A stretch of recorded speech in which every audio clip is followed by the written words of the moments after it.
अस्सलाम वालेकुम नादरीन, मैं हूं अरबाब चांडियो। मौजू ऐसा है जिसकी सिर में तार छेड़ देता हूं।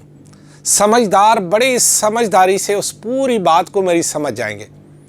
अच्छा, मैं ज़रा बयान कर दूं, फिर आपको थोड़ा सा वसवसे में भी थोड़ा आपको डालूंगा और थोड़ा सा आपको इंजॉय भी आप करेंगे इस मामले पे, और थोड़ा सा आप सोच भी लेंगे कि अरबाब ने आज बात कहाँ कर दी है। अब होता यूँ है कि वज़ीर आज़म पाकिस्तान कराची आते हैं और कराची में उस वक्त उस सिंध की शख्सियत से मुलाकात करते हैं जब वज़ीर आज़म की आमद से पहले बिलावल भुट्टो के तर्जुमान मेयर कराची मुर्तज़ा वहाब सिद्दीकी, जिसे उर्फ़ आम में मीर भी बोलते हैं यानी मोहब्बत में, वो एक बयान जारी करते हैं कि बिलावल भुट्टो ज़रदारी पाकिस्तान पीपल्स पार्टी के चेयरमैन वज़ीर आज़म से मिलने से उन्होंने माजरत की है। इसका मतलब ये है कि वज़ीर आज़म ने ख्वाहिश ज़ाहिर की थी उनसे मिलने की, लेकिन बिलावल भुट्टो अपनी मसरूफियत और दीगर बातों की वजह से उनसे मिल नहीं पाए। वो वज़ीर आज़म कराची आते हैं और कराची में सिंध की एक सियासी शख्सियत को मुबारक देने के बहाने उनके घर पे जाके मुलाकात करते हैं। उस दौरान वज़ीर आला भी होते हैं, गवर्नर भी होते हैं, बहुत सारे होते हैं। उसके बाद जो है बहुत सारी चमगोइयाँ शुरू हो जाती हैं। ये मुलाकात जहाँ ख़त्म नहीं होती। अक्सर व बेशतर जब इस्लामाबाद में भी उन शख्सियत का जाना होता है तो वज़ीर आज़म से या उनके रुफ़का से उनकी मुलाकात होती है।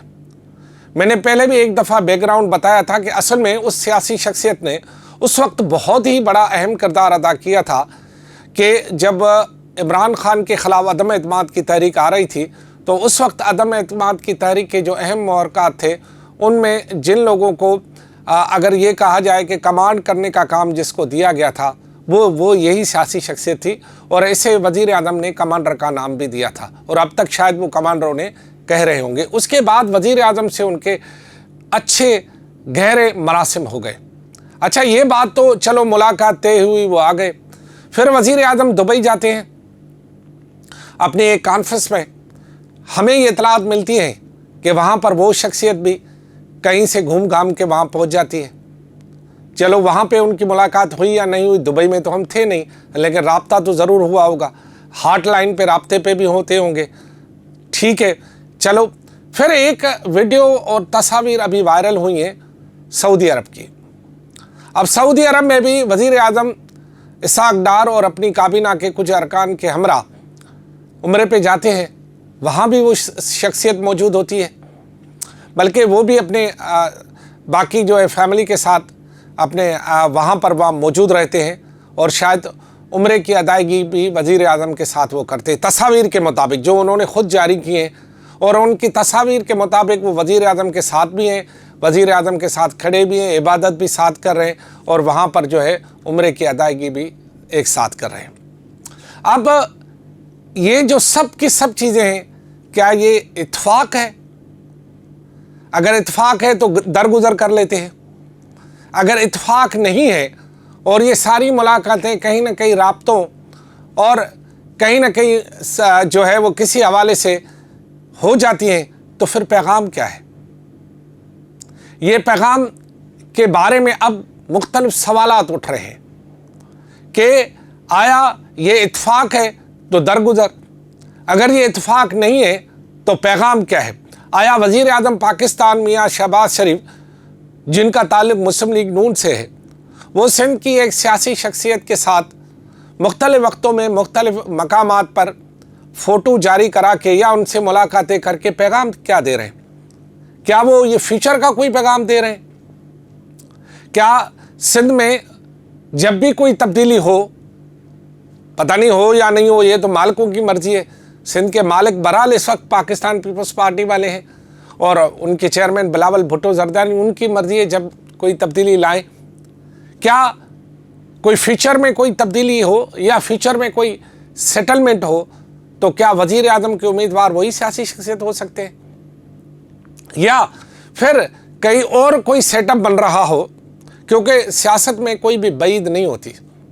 किसको पता था कि जुल्फ़िकार मिर्ज़ा इस तरह आसिफ अली ज़रदारी और फरयाल टालपुर के ख़िलाफ़ आ जाएगा? کس کو پتا تھا کہ جام صادق علی پاکستان پیپلز پارٹی کے ساتھ اتنی بڑی بے وفائی کرے گا؟ کس کو پتا تھا کہ غلام مصطفیٰ جتوئی جو کہ روح رواں تھے MRD تحریک کے، وہ چلے جائیں گے اور اس کے بیٹے کو پھر یہی پیپلز پارٹی کی حکومت گرفتار کرائے گی؟ کسی کو نہیں پتا تھا.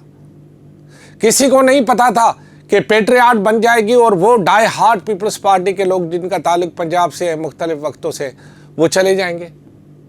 کسی کو نہیں پتا تھا کہ پیپلز پارٹی میں مختلف وقتوں میں جو گروپ بنائے انہوں نے کس نے بنائے. تو یہ وضاحت تو خود ہی لوگ کریں گے جو ملتے ہیں، جن کی ملاقاتیں ہوتی ہیں، لیکن لوگوں میں وسوسے پیدا ہوتے ہیں، لوگوں میں سوال پیدا ہوتے ہیں. لوگ یہ سوال اپنے ذہن میں بناتے ہیں اور بنتے اس وقت ہیں جب کوئی بات دکھ رہی ہوتی ہے. یعنی ہم دیکھتے ہیں تب کوئی بات کرتے ہیں، بغیر دیکھے کوئی بات نہیں کر رہے. میں تو وہی بات کر رہا ہوں جو میں نے دیکھی، جو کہ فوٹو انہوں نے خود جاری کیے ہیں، ویڈیوز خود جاری کیے ہیں. تو لوگ یہ پوچھ رہے ہیں کہ کیا سندھ کی مستقبل کی سیاسی شخصیت نون لیگ کی نظر میں وہی ہے؟ کیا نون لیگ اگر اتنے پاور میں آ جائے کہ ان کا پاور ہر جگہ چلے تو کیا ان کے لیے پہلی پرائرٹی یعنی پہلی ترجیح وہی سیاسی شخصیت ہوگی؟ بہرحال ہلچل تو مچا دی ہے اس سیاسی شخصیت نے، ملاقاتیں کر کے پیغام یا تو وہ سیاسی شخصیت دے رہی ہے یا وزیر اعظم دے رہے ہیں، کیونکہ دونوں بغیر سبب کی کوئی چیز ہوتی نہیں ہے نا. بغیر سبب کے عبادت کرنا تو سب کا فرض ہے. اللہ مسلمان کو، ہر مسلمان کو وہاں پہنچائے جہاں پر وہ پہنچے اور ان کا دیدار نصیب ہو جائے تو کیا بات ہے، وہ بھی ماہ رمضان میں. لیکن ہم سیاست پر نظر رکھنے والے لوگ جو ہیں وہ سیاسی نقطۂ نگاہ سے بھی دیکھتے ہیں کہ محض یہ اتفاق ہے. میں نے کہا کہ اتفاق ہے تو درگزر ہے. اگر یہ اتفاق نہیں ہے تو کوئی پیغام ہے، تو پھر پیغام کس کو ہے، یہ سوال تو بنتا ہے. خدا حافظ.